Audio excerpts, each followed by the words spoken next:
This is your Capital Connection. Welcome to Capital Connection. I'm Mark Maxwell. America's Secretary of Agriculture, Sonny Perdue, visited Illinois this week, stopping in Decatur at the Farm Progress Show. While he was there Wednesday, he pulled his cell phone out in front of a room full of farmers, and who was on the other line but President Trump himself.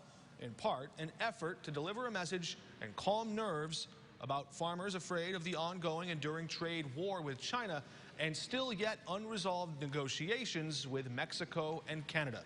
Farmers in Illinois, after all, are still feeling the sting of the devastating planting season, first with drought, then with floods that followed. And when it wasn't weather, it was Washington adding to their concerns.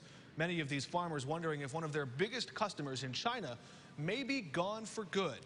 That is where the Trump administration is making a calculated political gamble that in the end of all of this, farmers will still stay by his side in the trenches of this trade war against the world's second largest economy.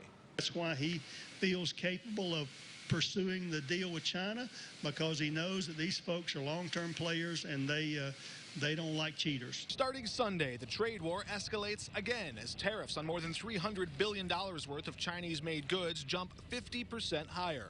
Farmers are rattled, concerned Beijing could retaliate with more tariffs on American goods. Agriculture Secretary Sonny Perdue says farmers may be reeling, but they're not yet retreating. Are they anxious? Absolutely.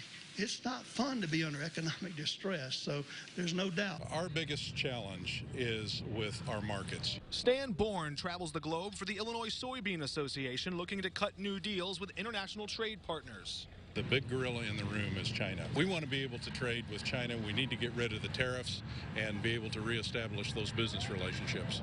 Illinois farmers don't just sell things on the market, they buy a lot of things too. Combines and tractors and grain silos and fertilizer. Mark Denzler with the Illinois Manufacturers Association says the fate of the state's manufacturing industry is tied together with farmers and with President Trump's trade policies. We have to be able to move our products around the world. It's very important that we get trade agreements, both the USMCA with Mexico and Canada.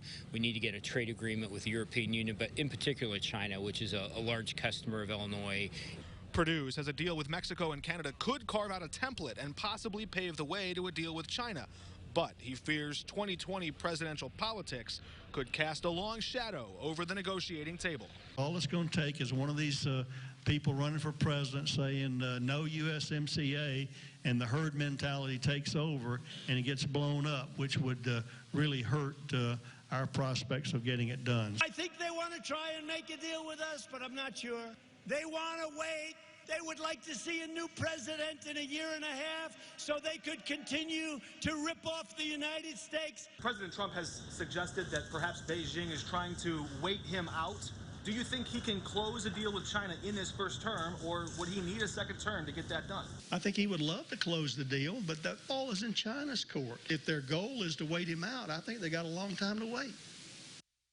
We turn now to our Reporters Roundtable. Joining us this week is John O'Connor with the Associated Press and Bernie Schoenberg with the State Journal Register. Gentlemen, always a pleasure to have you with us. Good to be here.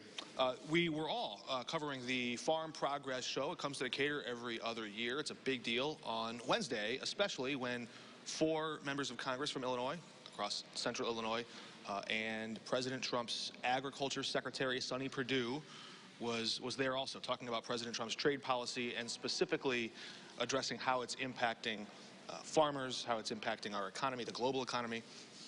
What were some key takeaways or things that perhaps you noticed that stood out, headlines maybe, from your reporter's notebook, if you will, while you were there?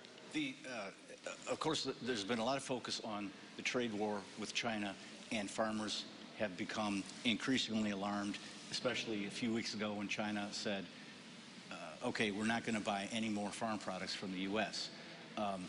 Farmers have been supporting Trump in his quest to get China to play fair on trade. But now they've become more upset because President Trump made some decisions about ethanol production. So switching from foreign to domestic policy, this is internal, largely. And of course, 40% of the nation's corn crop goes toward ethanol.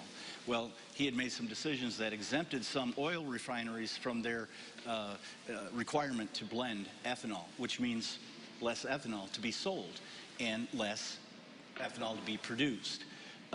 This has really upset a lot of farmers because where do they move their crop? So Zapped one of their customers. They didn't have to buy it anymore. Secretary Perdue's statement yesterday was that the president is going to make some concessions to kind of ease the pain of that. Can President Trump close a deal with China in his first term? Or it sounds like he might be leaning towards saying, I need a second term to close that deal. And there was also some talk about, there are these payments to farmers. There was $12 billion last year. There's $16 billion this year. It doesn't quite make up the gap for what people are losing because of tariffs and things like that. But as Sonny Perdue said, he talked to the president about it. The president said, aren't the farmers happy with the $16 billion? And apparently it was the president's idea to do it again. And Sonny Perdue says, well, think about this, Mr. President. Let's say you want to develop a beautiful resort and you do all the work for it, and then the local community says, you can't build that resort, but we'll pay you something. You won't feel good about that because you don't get the fulfillment of doing the job. And the farmers feel the same way because they like to produce and they like to sell.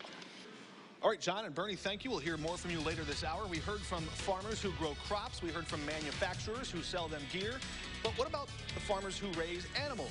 How are they doing? How are they holding up in the middle of this ongoing trade war? We hear next from the group that represents pork farmers, hog farmers across Illinois. Stick around.